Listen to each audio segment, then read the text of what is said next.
Imyuzure n'inkangu byahitanye abantu barenga 60 i Durban muri Afrika y'Epfo. Perezida Cyril Ramaphosa amaze gusura ako karere kuri uyu wa gatatu yavuze ko abantu barenga igihumbi bavuye mu byabo.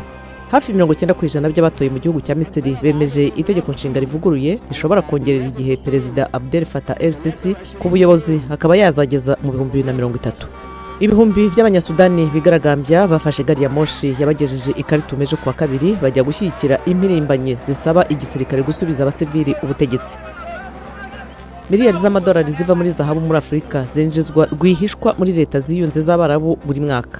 Byabonetse mu isesengura ry'ibiro ntaramakuru by'Abongereza Reuters. Naho gahunda yo guhinga umuceri irimo gufasha impunzi zahunze intambara muri Sudani y'Epfo mu mibereho yazo mu gihugu cya Uganda.